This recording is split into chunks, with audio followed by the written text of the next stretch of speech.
Welcome everyone, Nate from Userlytics here, and in today's episode we have two of my esteemed colleagues from the SRP, the Salt River Project team, with us today to give us a little bit of background on their journey into UX, how they've helped enable UX in their companies. And so Lindsey and Taylor, I'm very excited to speak with you both today.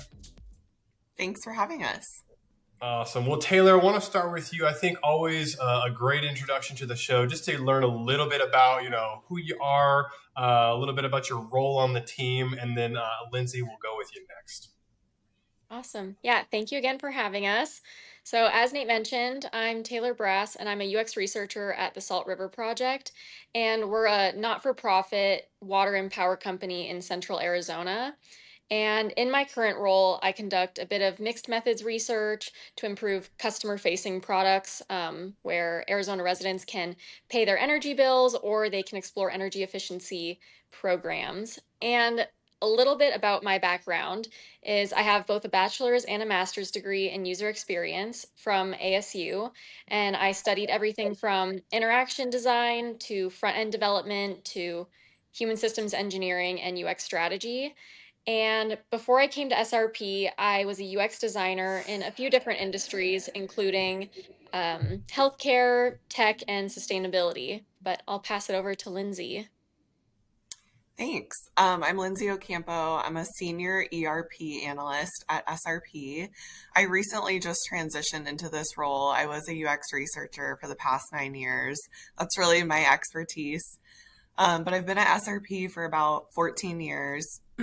I have a Bachelor of Science in Business Management from ASU and an MBA from Grand Canyon. My experience is a little bit different from Taylor's in that I don't have any of my formal education in UX. I got to learn all of my skills on the job, which was really exciting. There was an individual on our team who was a really great friend and mentor to me that kind of taught me all the skills that I needed to know for UX. I got some formal coursework throughout that. So it's been a really exciting place to learn UX. People don't think of their utility as very UX focused. So in our role as UX researchers, we really have the opportunity to make an impact for people when they might not think about us at all. Well, I appreciate you both going through that. Again, I think a really cool kind of dichotomy of experiences and the journey to get to where you're at and to be into the UX space. Taylor, I want to learn from you first, right? Because you went through kind of a formal education, as you might say, of UX. And obviously, as we come to the end of the school year, a lot of people moving into potentially going into UX programs. Others maybe just leaving their recent current program, let's say at a school they were at. And so I want to hear from you kind of what that experience was, kind of getting that kind of formal UX education and kind of how that helped you, as you would say, to move into maybe a career in UX. Yeah, definitely. So studying user experience at ASU, it gave me a really strong foundation in the entire UX discipline. So you didn't just learn research or design or technical writing. They touched on all aspects. And like most UXers, I didn't really know about user experience before. I originally was a computer science major, and slowly along the way, I realized I didn't like back-end coding. I liked more of the information architecture, and then that led into liking why do users click certain buttons? Why does certain verbiage attract them or certain colors? And so around that time, my mom, who's been in the UX field for over 20 years, encouraged me to look more into user experience, and ASU had a program. So I got both my bachelor's and my master's, and what I really appreciated was how interdisciplinary the program was. They had you touch on front end development, web design. They even did some game development or photography. And while they don't seem like they all connect, all of these pieces have to work with each other in order to create a great user experience. So it was really nice that I got to take those classes because it gave me a really well-rounded idea of what different teams do, how cross-functional teams have to work together. And then as I graduated, I wanted to learn more about research methods and take a bit of a deeper dive into the methodologies that we use and really get into user experience. So then I did my master's program and I was exposed to everything from UX design, human computer interaction, research, and technical writing. And yeah, I have nothing but great things to say about my education in UX.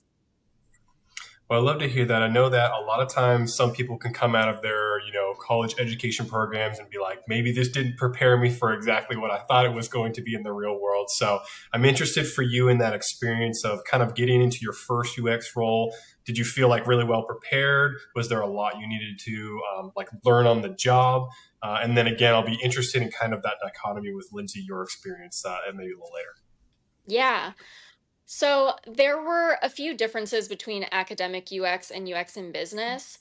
I feel like a lot of the technical skills translated really well. So creating personas, some of the research methodologies, but one of the biggest differences I noticed was the pace and the process. So in school, you're taught to follow a very methodical structure. So you start with research, then you go into personas, interviews, mock-ups, and then full testing cycles. And while you're in a class, you have the time and the space to do that, and you can look at an entire product holistically. But in business, you don't always have that luxury. Companies move really fast, and you're expected to prioritize the work that's going to make the biggest impact with the resources and the time that you have. And so I think that while research still really matters in both aspects, you have to learn to be a bit more efficient, strategic, or adaptable. Yeah, I love to hear that. Well, it seems like you've been successful in the role, so I love to hear that as well. Lindsey, your journey sounds a little bit like my own, right? And my college education wasn't necessarily related to really anything around UX or user experience, but was kind of drawn to it. I'm interested to learn from you, hearing kind of Taylor and her experience and you having come into your own experience with UX. What kind of initially drew you into it? And kind of how was that experience, attempting a new field as you go into your business career? Yeah, so the funniest part is that I started at SRP as an intern. When I was an intern, I was supporting our like large commercial customers. So again, nothing to do with UX. And then when I got hired, we had a customer experience team at the time that did more qualitative research. So that's when UX kind of started to make its name at SRP. I gravitate towards UX because I think it's something people can easily relate to. We've all been through bad experiences that are so frustrating. And I love that in the UX role, you have the opportunity to make less bad experiences for people. So it was kind of just a natural progression for me. Like I said, I had someone on the team that was a really good mentor. She was really knowledgeable in UX and she was passionate about it. So that passion kind of translated to me. We collaborated on a ton of projects together. And it was something that I just, felt like it was natural for me and I loved doing. Yeah, that's good to hear. Always really important to have that good mentor role as you kind of progress in really any role. I do think it's funny because that was my experience as well. As I didn't really like ever hear about the term UX or UI or design, anything like that. But as soon as I got into the field, I was like, oh, I deal with this every day, and I know all about this. So, kind of an interesting thing that I think a lot of people when they first come into UX, it's like I don't know what this is, but actually I really do know what it is. Taylor, I want to kick it back to you and hear a little bit about the challenges, right? So again, formal education, the school prepared you well and you had like a good, I would say, foundation for UX. And now you get into, the professional field and there's deadlines and there's expectations. What were some of the challenges that you specifically faced? And maybe if you can, maybe any ways that you overcame them? Yeah. So transitioning from education to a professional UX role came with a big learning curve. So one of the biggest challenges was adjusting to the fact that you're a part of a much bigger system. You're not just in a classroom with everybody who is also studying user experience or knows the same methodologies as you. You're collaborating across so many different teams including research, design, development, and then business teams. And everyone has different priorities. And it also shifts depending on the company that you're at and which groups they have. Sometimes research and design are together, sometimes they're separate. And then the amount of collaboration between those teams varies so much. So that was definitely a learning curve. And in school, you present your findings and it's assumed that they're going to be used. You do all this research, you go into all this theory and you explain it, and then the project is done. Whereas in business, you have to be a little bit more strategic about how you communicate your findings and that you actually make sure they're actionable and they help to influence decisions. So you have to understand the goals of your business partners in order to tailor your recommendations so that it actually helps them. And you have to stay connected with the designers and developers, check feasibility, and really talk to them throughout the entire process. You're not just doing a project and then handing it off to them. You have to incorporate them throughout the entire thing so that they know what's going on.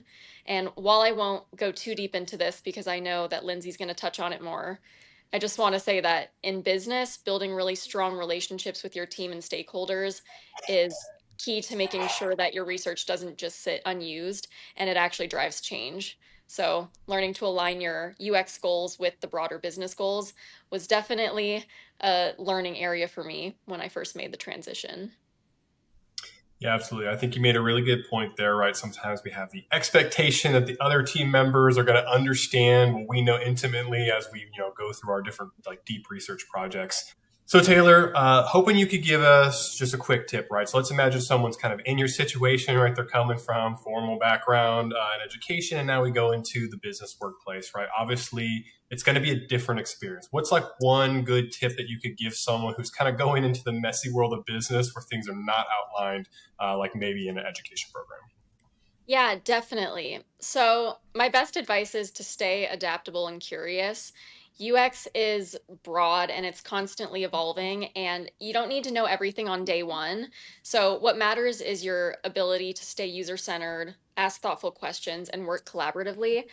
So, invest in your soft skills. So, communication, storytelling, and collaboration, because these are just as important as your technical skills. You could be an amazing researcher and you could come up with this data that's going to change the entire business.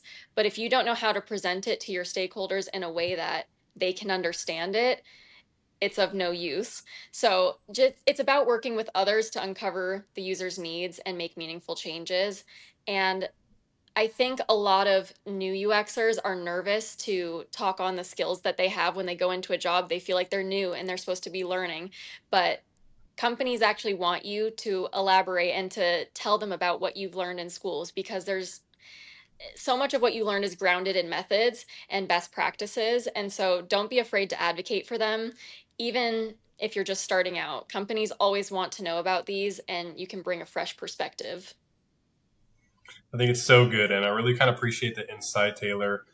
Lindsey, I want to throw one your way as well, because again, lots of other people who are going into the UX journey with a similar path that you took, right? So maybe I'm doing a different role, interested in UX, or the company has a need there, and I'm transitioned to that role. If there's any advice you could give to someone, I know the mentor one was a very good one, of how to be successful in kind of a new role, new UX type role that they might find themselves in. Honestly, the advice I always give to people is go shadow others at your company or connect with other UXers in the space that you can learn from. Especially if you're trying to break into a UX role.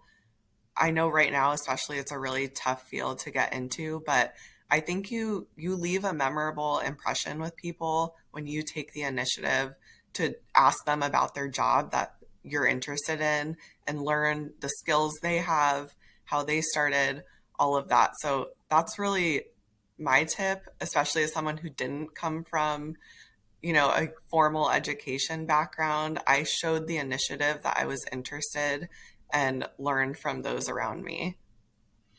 Yeah, I love that as well. I think it really rounds out kind of the whole topic around, right, moving into the UX space. Well, let's talk about now being a little bit more in the UX space. Maybe someone's joined a company where it's much more business focused, right? Maybe the business stakeholders aren't as focused on UX. It's just maybe not something that's top of mind or that they're even aware of. Lindsey, we were chatting a little bit beforehand, and you had kind of mentioned that that there was a whole like process that helped kind of evangelize UX across SRP and the team. So I'm interested if you could maybe just describe the role kind of advocating for UX in like a really like business focused environment. Sure. I think at SRP, we are lucky because, as Taylor mentioned, we are a not-for-profit public utility, meaning we don't have shareholders or investors that we have to answer to. Really, who we're answering to is our customers. Any money that's made by the business is invested back into the business. So for that reason, SRP has always been extremely deeply customer focused. So that's why I say it's a little bit unique, because selling UX and evangelizing it within our company hasn't been as hard of a sell as it would be at some other places. So I just want to point that out. But again, we've always been very customer focused. We've always been very research focused as well. So I would say in 2016 is when I remember UX really taking off. We did a big project where we were redesigning our customer portal, so where customers log in to pay their bill, check their usage, all of that. That was the first project, I feel like, where we deeply embedded customer feedback throughout the whole process. We A/B tested all of the mock-ups. We prototype tested. We did a beta site with employees before the site went live. And then afterwards, we were measuring the results so we could see pre and post how that made an impact on our users. And I would say within 6 months, we saw a pretty significant increase in customer sat. So because we had that, tangible thing to show the business, I feel like that's the project that really helped us be like, look, this works.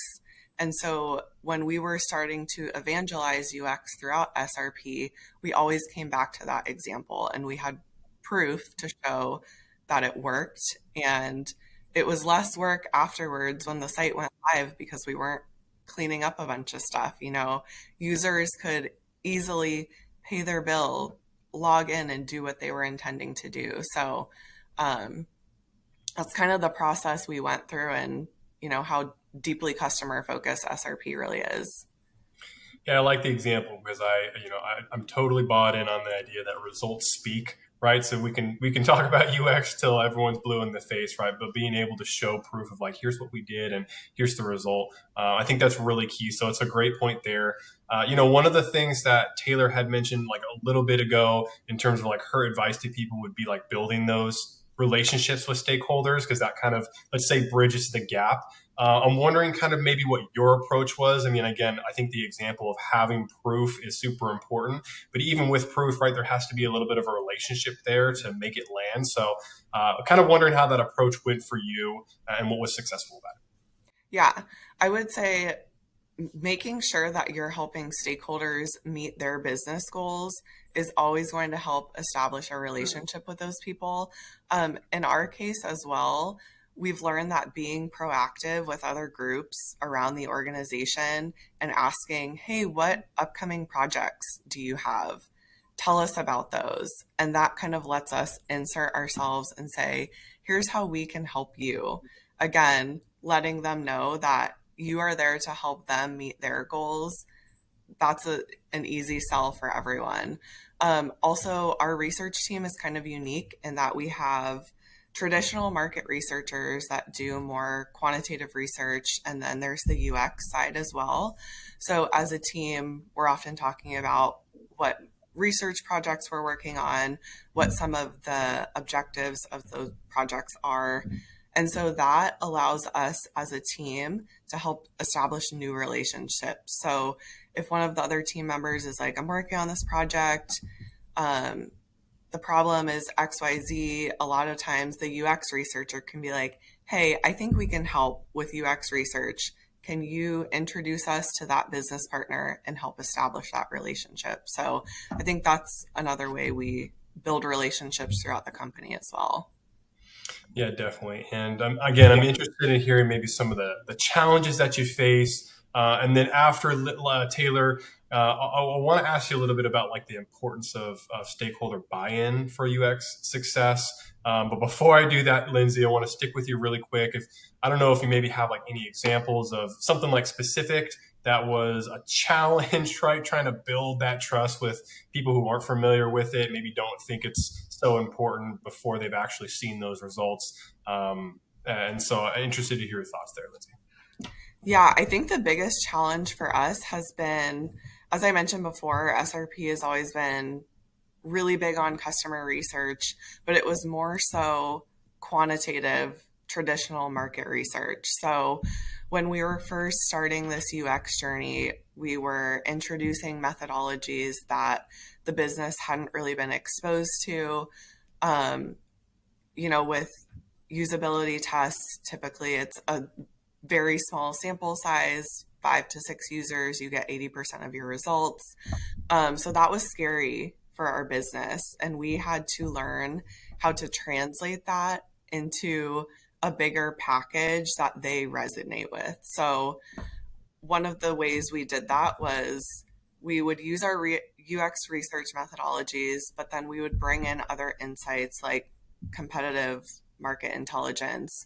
We know our customers are comparing us to like Amazon or any other experiences that they have with other brands. So, how can we use what other brands are doing and translate that into the project we're working on? And then we'd also typically have a third party do a heuristic eval or give best practice insights. So we'd use like a Gartner, and then we would take all of those findings to the business for whatever project we were working on and present it in that manner. So it was like, hey, we've done the research with customers. Yes, it's a smaller sample size, but that's okay. We also have best practices from other industries, but also best practices from other experts in the field. And I think that really helped us overcome that challenge of building credibility and trust with our business partners. Yeah, so funny. I know that very often, right, when business stakeholders, right, people who are used to more like large statistical models and things, they see like a much lower quantity, qualitative study, right? And they're like, oh, well, how can you really be so sure? So I think that's kind of an interesting dynamic that a lot of UX researchers deal with. Taylor, just like I promised, I want to kick it over back to you. I'm interested, again, as you've kind of made your way into the business field, from your perspective, why is it so important to get buy-in from stakeholders for UX success, versus the UX team just going and doing their job, handing it off? Like, why is it important to have that mix and the buy-in from the rest of the team from your perspective? Yeah, I think it's really important because if you just conduct research and then it goes and sits in a backlog, basically all of the work that you did, it's not getting used. The whole point of conducting user research is to better understand your customers and then take those insights and then implement it into the product to help create a better experience for them. And I think one of the things that I learned was that you have to clearly measure your outcomes. So in school, it's about the theories and it's about um, making sure you're doing everything properly and you're going step by step. Whereas in business, they're more focused on KPIs and conversion rates. And like Lindsey said, with SRP, we're not really fighting to have more customers. It's just if they live in that specific area, then they are our customers. So we get to really focus on the customer experience. And so I think driving the point home that this research is just going to improve the experience and make people more happy with SRP is a part of that driving force. And Having a continuous relationship and constantly bringing stakeholders into the process makes them feel like they're a part of the project or they have some sort of stake in it. So, a lot of times I'll do a stakeholder workshop while we're brainstorming ideas or we're trying to figure out where we want to pinpoint the research. And I'll also work with the quantitative side because we can look at where there's drop offs happening and then we can take those drop offs. Talk to the stakeholders and say, hey, what do you think? What do you know about the customers already? What are you looking to do with the product?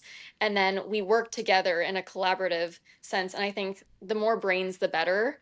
Um, so that's kind of the approach that I take when it comes to doing research, and it's really helped me so far. I would also say our leadership has been really supportive in that, you know, they don't want us doing research unless our stakeholders are going to take action on it.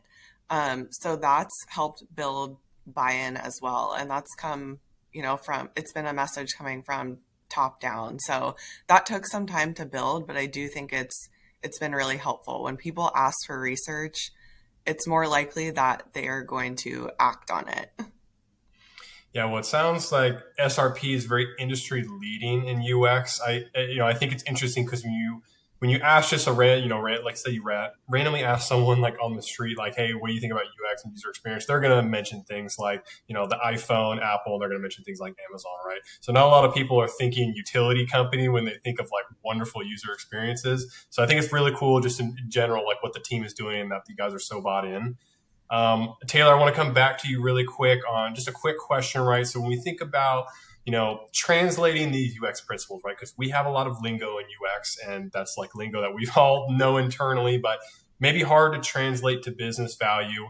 I think a lot of researchers kind of get lost in just overwhelming their stakeholders with kind of details and things. So maybe you could talk a little bit about kind of taking UX principles, making that into digestible business value, and maybe a little bit of how you guys do that. Definitely.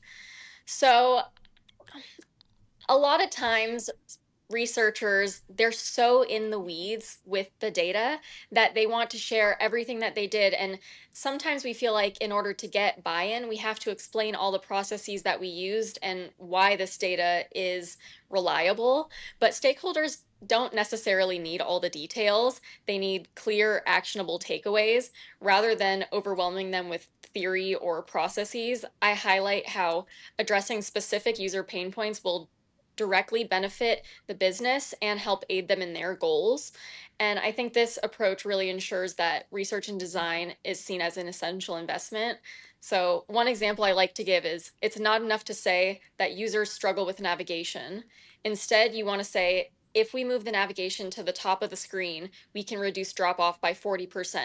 So you're shifting the conversation from UX being a nice to have to UX being a clear driver of business success because if you do this specific thing that is actionable, you're going to get this result.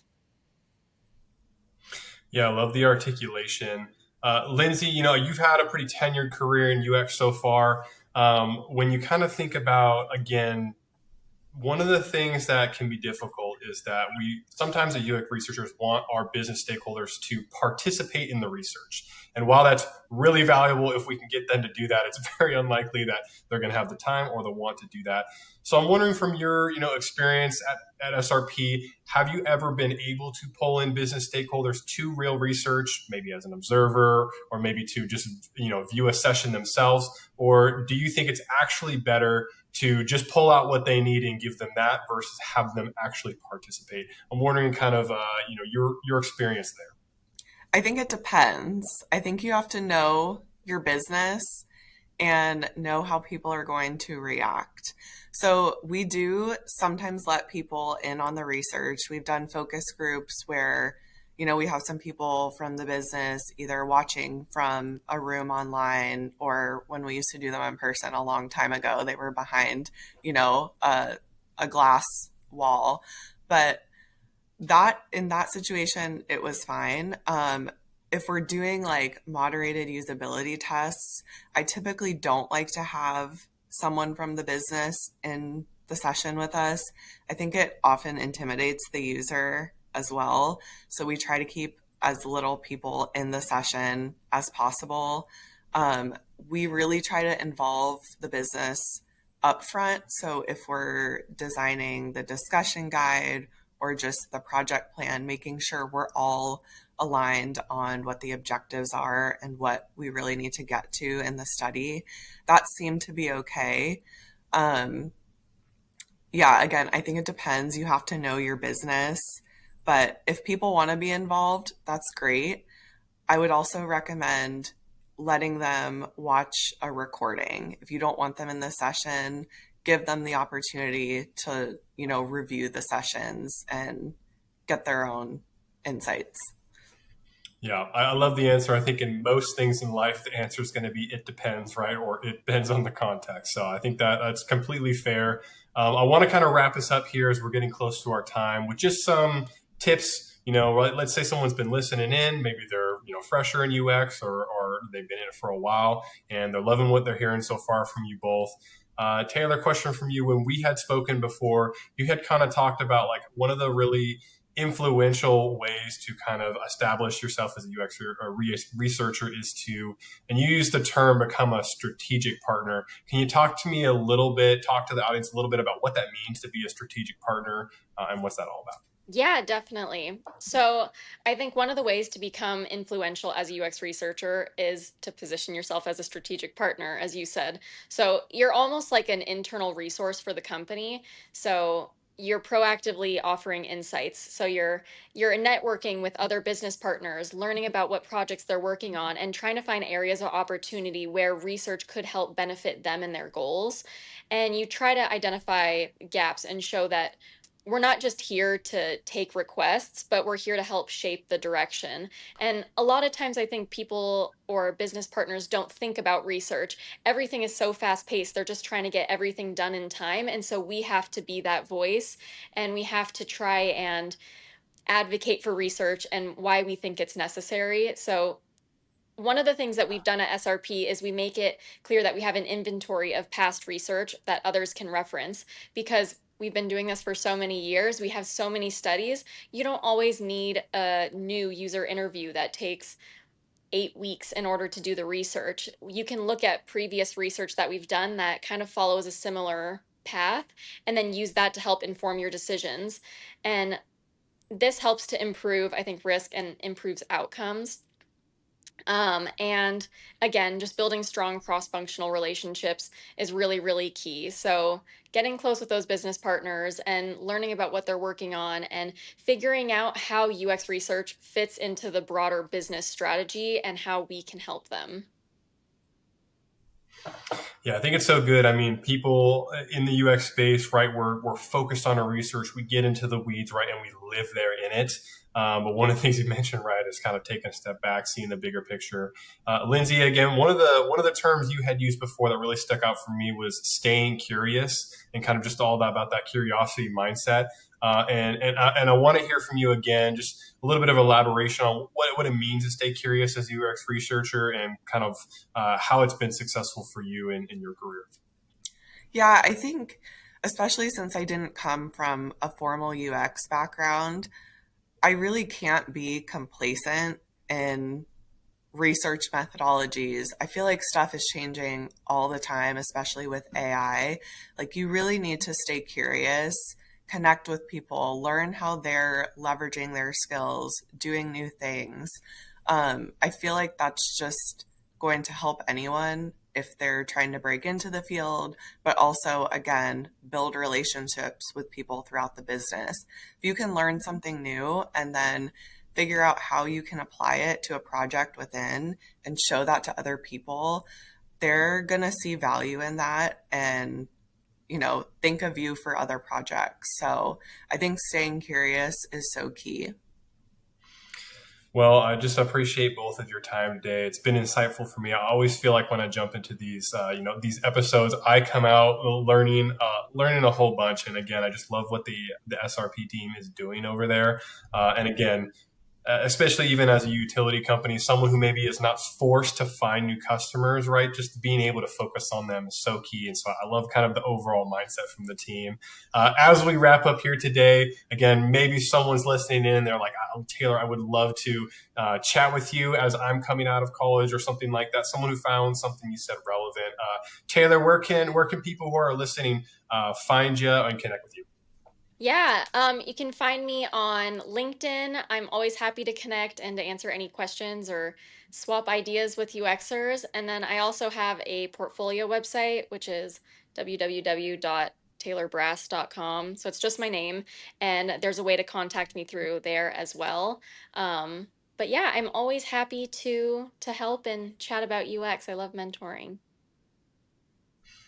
Yeah, very cool. And obviously we'll link some of the different links to LinkedIn and stuff like that in the post so that everyone can find you.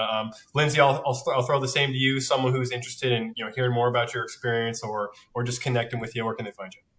I would say same thing. LinkedIn's probably the best channel to connect with me on. Just look me up, Lindsey Ocampo. I don't think there's a ton of Lindsey Ocampos, but I could be wrong.